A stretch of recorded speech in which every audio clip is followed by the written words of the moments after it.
The question is, you applied the SARS-CoV-2 virus to the copperline material, and what happened? So the virus was killed, we understand, or was deactivated? Luckily, look like the 22% with the 3D structures, texture of this mask. And I think that is most efficient the way of protecting this COVID-19 viruses, as far as I can tell. I think that the structure is making all. 49 and 60 doesn't have that structure at all. Only the coated with on the surface of the mask. So only the effect is only copper. But this one, 22% of texture, it has a 3D structure which has a lot of the space impregnated with this copper.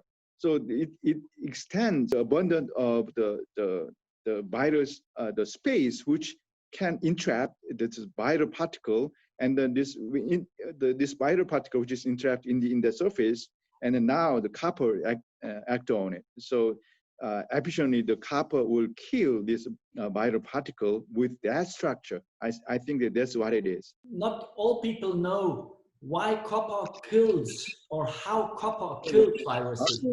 Yeah. Can you explain that in one sentence for somebody who is not so familiar? No problem. I'm the microbiologist, as I said. My background is most likely in the bacteria and the viruses. But I study a lot for this copper, and this DNA is a duplex, and the two duplex, and then this link with this hydrogen bond. This hydrogen bond is kind of a weak binding. So this hydrogen affected by this copper. Copper is very strong ion, so it's breaking down this hydrogen bond. So the DNA of the virus and bacteria will be destroyed. So the DNA is, if the DNA is destroyed, and then the cell cannot survive. The binding of the copper effect is 5 times greater than this ferrous, which is as far as I know, is copper is the best has the best affinity to the binding to the DNA molecules. That explains it.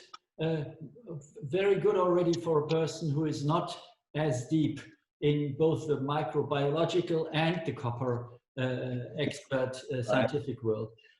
Just one question. Does copper wear out in its antimicrobial properties, or can it be used over and over again?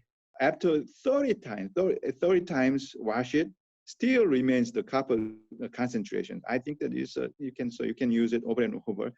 Have you come across as well another mask which does the same things, or is the copperline material at the moment the only one which protects this way? I think copper is the only one. I think general mask doesn't have the bactericidal effect. That's the difference between this mask and then this the general mask. And the copper actually kills the virus. That's the important things. General mask does not. It can protect. It can prevent, but it cannot. The general mask cannot kill the virus. That's the important things. Actually, this copper mask kills the virus.